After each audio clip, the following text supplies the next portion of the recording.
From the Telegraph, the ludicrous migrant family rule pushing councils to breaking point. Relatives coming to Britain can claim benefits immediately and do not need to speak English. And my old man was a welder, and he told me that once he got laid off for 3 months, and every single day they rang him, pestering him. Get a job, get a job, get a job, get a job, get a job. Whoa, hang on. Your name's Akbar Falafel. Oh, forget I rang.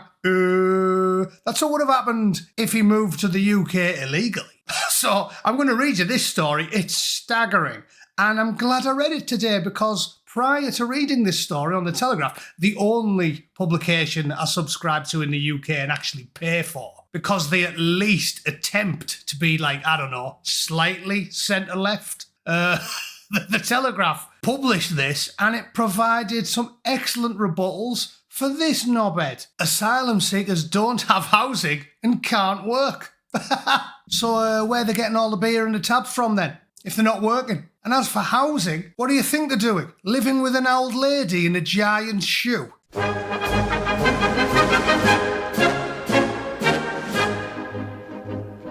Okay, so this idiot was responding to Richard Tice, pointing out that we spend billions and billions housing and feeding and clothing the absolute detritus of humanity. And we do. And if you think we're not giving them housing and they aren't working under the table, try walking into your local kebab shop. Yeah, go into the back kitchen and say, anyone got a passport? Because you'll be in for a shock. But let's discuss the story at hand, because it's pointless me wasting any more energy talking to Terry Quit. This story is unbelievable. Unbelievable. What I do like about the Telegraph is the thousands, 3,235 in this case, thousands of outraged natives just staggered.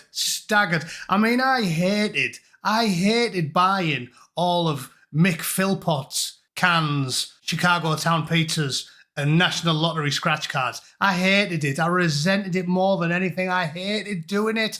If it was down to me, he'd be working 12-hour shifts in a government-owned Monster Munch factory or some shit, I don't know. But at the end of the day, at least him, we have to look after, because he's born and raised in England.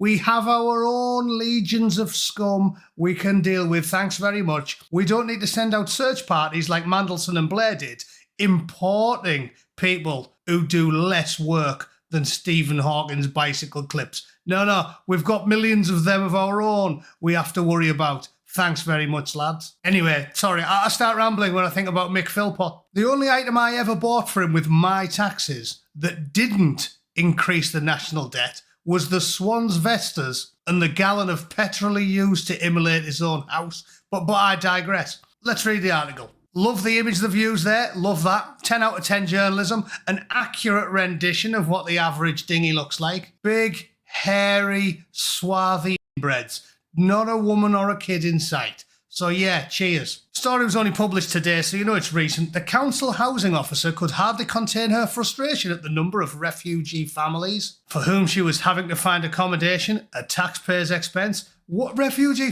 What family is this? Are they, what is this, 25 galloping, flamboyant homosexuals who are all living in a polycule? That's not a family. That's just a gang of strange third world men who probably aren't related to each other. I mean, probably might be distantly, because a lot of that goes on out there. But no, that ain't a family under any definition your average human uses. It's just ludicrous, she said. At least twice a month, she said she's had to find homes for families granted visas to come to the UK and be reunited with migrants granted asylum. Some of them had originally crossed the channel in small boats. Others had come on work, study or visitor visas and then switched to claim asylum once here. However, once granted refugee protections, they can immediately seek to reunite their families. Unlike other European countries, where newly granted refugees have to wait up to 3 years, there is no time limit in the UK. Yeah, because the UK is ran by insane left-wing ideologues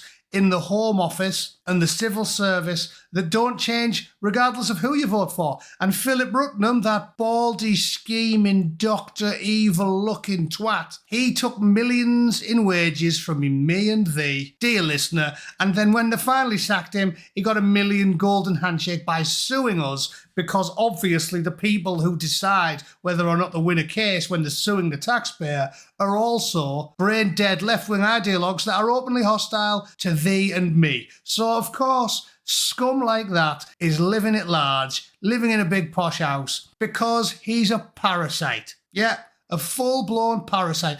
As surely as the tick that dug into my knackersack in the woods of Virginia, the civil service is packed with parasites. And because parasites are just working off, it's chemical, they're working off instinct, I rank them as slightly higher in my estimations. Yeah. Leeches, I quite like them by comparison. Ticks, they give you Lyme disease, so they're a little bit lower. Mosquitoes, malaria. Philip Rutnam, and the average civil servant. Easy. Nice, easy way to rank them there. Immigration rules also mean that, unlike with other visas, family members coming to the UK are not required to demonstrate they have the necessary accommodation or income to be able to live in England without claiming universal credit or housing benefits. There is also no requirement that they have to speak English. No requirements at all. They don't have to have two brain cells to rub together. Don't have to speak English. Don't have to have any money. Don't have to have any skills. Don't have to have a background check. And, don't have to prove they've never walked past a big golden bell-end church with a scimitar, a severed head, and a lob on. Nice one. This contrasts starkly with British citizens seeking to bring their foreign partners to the UK. Here's the rub, because this is what I was doing. Under current immigration rules, they have to meet a minimum income requirement of $29,000 a year, sufficient to support themselves without recourse to state benefits. And there's a nice chart with asylum claims hitting a record high over the year to June. Because when I was living in York, they pulled my Mrs. visa because she was a student at York University. I was working, driving a recycling truck for the council at the time, so I was making about 27 grand a year. And they pulled her visa. They said, oh, you guys don't make enough money. No. Highly educated American lady with 2 degrees, no criminal record, and no scimitar or lob on. Get out, you slack-jawed hussy. Remove yourself from our beautiful island nation. We don't want riffraff like you with your fully functioning brain, your high IQ, and your expensive education. No, we need to make space for 7 million hairy-arsed men. Brilliant idea. For council officers, like the one we spoke to on condition of anonymity, it is placing unsustainable demands on local housing and pushing it to breaking point. She spoke out in frustration that charities, including the Red Cross, were even paying for families to come to the UK to be reunited with migrants granted asylum. So these chaps, and we're quoting her here, so these chaps go into a house of multiple occupancy, which probably costs in housing benefit about $500 a month, plus they get the universal credit. So it's not ideal, but it's manageable if it's one person. But then they bring in their wives and up to 6 or 7 children, and all of a sudden they can't stay in that house anymore because they get evicted for having more than one person in a room designed for one. And because they're allowed under the rules to sponsor a wife and children to come to the UK, despite being scruffy twats with less money than a Glaswegian pisshead in a particularly cheap Wetherspoons, they're not judged to be intentionally homeless. They come to the council and they're not deemed to have worsened their own circumstances, like a British person would be. So then we put them all up in a nice hotel and they're waiting for 4 years for a property. Amazing.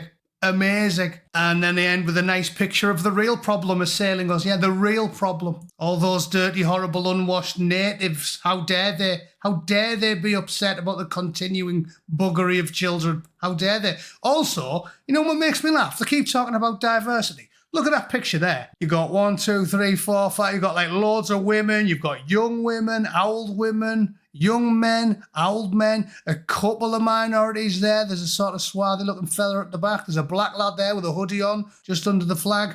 There's a diverse crowd. A very diverse crowd. You know what isn't a diverse crowd? That one. Send in the clones. Look at that.